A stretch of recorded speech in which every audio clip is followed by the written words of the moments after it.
আসসালামু আলাইকুম। Aziz duet admission কেয়ারের ধারাবাহিক অনলাইন ক্লাসে তোমাদের স্বাগত। তো পূর্বের ক্লাসে আমরা ত্রিভুজের বর্গকেন্দ্র নিয়ে আলোচনা করেছিলাম, বর্গকেন্দ্রের স্থানাঙ্ক কিভাবে নির্ণয় করে। তো আজকে মূলত আলোচনা করব যে এই বর্গকেন্দ্রের সূত্র দিয়ে আমরা মূলত প্রবলেম সলভ করার চেষ্টা করব। একের 3 নাম্বার অধ্যায় মানে সি অধ্যায়, ম্যাথ হচ্ছে 20 নাম্বার লেসন, অনুশীলনের 20 নাম্বার ম্যাথটা আমরা একটু সলভ করার চেষ্টা করব।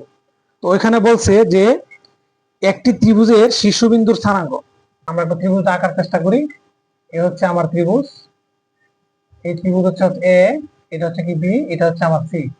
এই ত্রিভুজের শীর্ষবিন্দুর স্থানাঙ্ক দেওয়া আছে কত? এ এর স্থানাঙ্ক হচ্ছে a t1 স্কয়ার, আর এর স্থানাঙ্ক হচ্ছে 2a t1। বি এর স্থানাঙ্ক হচ্ছে a t2 স্কয়ার, কমা হচ্ছে 2a t2। সি এর স্থানাঙ্ক হচ্ছে a t3 square, 2a t3। এ হচ্ছে আমার ত্রিভুজের শীর্ষবিন্দুর স্থানাঙ্ক। হ্যাঁ, বলছে যদি এর বর্গকেন্দ্র x অক্ষের উপর অবস্থিত হয়, মানে এই ত্রিভুজের বর্গকেন্দ্র আমরা কিভাবে পাবো? এই শীর্ষবিন্দু থেকে যদি আমরা মধ্যমা টানি, তাহলে আমরা কি পাবো? বর্গকেন্দ্র পাবো। এই যে 3টা মধ্যমা আমি টানলাম, এটা হচ্ছে এডি মধ্যমা, এটা হচ্ছে বিই মধ্যমা, এটা হচ্ছে সিএফ মধ্যমা।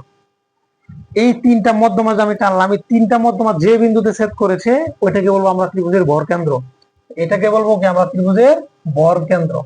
ভরকেন্দ্রের স্থানাঙ্ক আমরা xy ধরে নিই। আচ্ছা, ত্রিভুজের ভরকেন্দ্র নিয়ে হচ্ছে পূর্বের ক্লাসে খুব বিস্তারিত আলোচনা করা হয়েছে।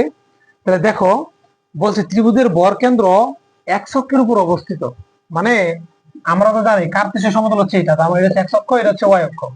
ত্রিভুজের ভরকেন্দ্র যদি x অক্ষের উপর অবস্থিত হয়, তাহলে দেখো তো ঘটনাটা কি দাঁড়ায় আসলে। এই পর্যন্ত হচ্ছে x এর মান, y তো না যেহেতু, তাহলে y এর মান কত হবে? 0 হবে। y এর মান থাকলে তো উপরে হয়তো বা নিচে যাবে মানটা, তাই না? তাহলে মূল বিন্দু থেকে এতটুকু হচ্ছে x, যেহেতু বিন্দুর x অক্ষের উপরে, তার মানে y এর মান কত? 0। আর বিন্দু যদি y অক্ষের উপরে হইতো, তাহলে x এর মান হচ্ছে 0। তাহলে কি বলছে এখানে?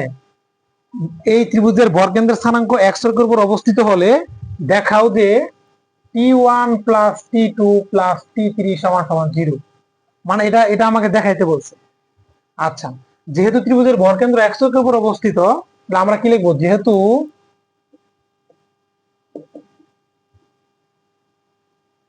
ত্রিভুজের ভরকেন্দ্র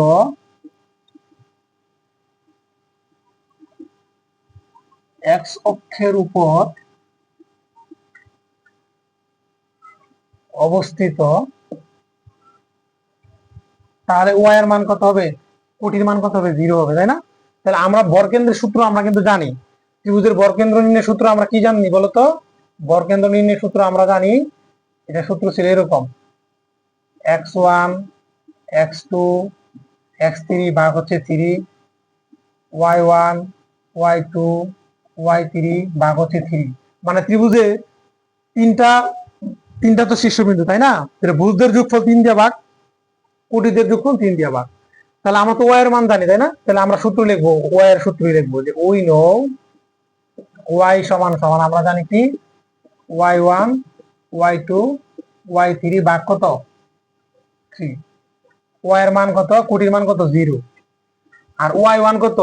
এটা হচ্ছে আমরা ধরবো কি x1y, আর এটা হচ্ছে কি y1, এটা হচ্ছে x2, এটা হচ্ছে y2, এটা হচ্ছে x3, এটা y3। তাহলে y1 কত? 2a t1, y2 কত? 2a t2, y3 কত? 2a t3 ভাগ হচ্ছে 3। আর আর যদি গুণ দেই, তাহলে কি হবে? এটা নিচে কিছু নাই মানে কি, মনে মনে 1 আছে, কারণ 1 এর সাথে যদি সম্পূর্ণ টার্মটা গুণ দাও, তাহলে কি হবে? ওই টার্মটাই হবে।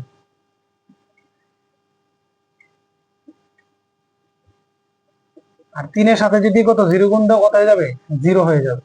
এখন যদি 2a কমন নাও, তাহলে কত হবে? 2t1 t2 t3 সমান কত? 0। সুতরাং এই 2 এ যদি ওই পারে চলে যায়, ভাগাকারে চলে যাবে না? তাহলে 0 ভাগ কিছু একটা, তার মানে কি 0ই তো হবে। সুতরাং আমরা লিখতে পারি t1 plus t2 plus t3 সমান 0। দেখাইতে বলছে না, শুধু লিখবা যে ত্রিভুজের শীর্ষবিন্দুর স্থানাঙ্ক দেওয়া আছে, বর্গকেন্দ্র x এর উপর হইলে দেখাও যে t1 plus t2 plus t3 সমান কত? 0। এখন যদি বলে দিত যে ত্রিভুজের তিনটা শীর্ষবিন্দুর স্থানাঙ্ক দেওয়া আছে, ভরকেন্দ্র ওয়াই অক্ষের উপর অবস্থিত, তাহলে কি করতা, এখানে এটা লিখবা যে ত্রিভুজের ভরকেন্দ্র ওয়াই অক্ষের উপর অবস্থিত, তাহলে এক্স এর মান কত হবে, 0 হবে। তাহলে এখন ওয়াই এর জায়গায় কি লিখবা, এখন এক্স লিখবা, ওয়াই এর জায়গায় এখন কি লিখবা, এক্স লিখবা, এক্স লিখবা। আর x1 এর মান, x1 এর মান কত, a1 t স্কয়ার না, তাহলে a1 t স্কয়ার, x2 কত, a2 t স্কয়ার, x2 কত, x3 কত, a3 t স্কয়ার। তাহলে এখানে কি দাঁড়াবে দেখো, আর গুণ দিলে t স্কয়ার, t স্কয়ার। যদি এখন কি কমন নাও, প্রত্যেকটা থেকে এক কমন নাও, তাহলে কত হবে, স্কয়ার স্কয়ার। এ দ্বারা যদি ভাগ দিয়ে দাও তাহলে কি আসবে, তখন কিন্তু আনসার আসবে এটা। যদি বলে যে ভরকেন্দ্র এক্স ওয়াই অক্ষের উপর অবস্থিত, তাহলে আনসার হবে কিন্তু এটা, তখন এভাবে শুট লিখে দিই। একটা ম্যাথের ভিতরে দুইটা ম্যাথ যদি ঘুরায় আসে কিভাবে আসে, তো আমি আলোচনা করলাম। তো আশা করি তোমরা বুঝতে পারছো। যদি তোমরা না বুঝে থাকো তাহলে অবশ্যই কমেন্ট করে জানাবা, বা আমার ইনবক্সে জানাইতে পারো, পেজের ইনবক্সে, তো তোমরা আনসার পেয়ে যাবা।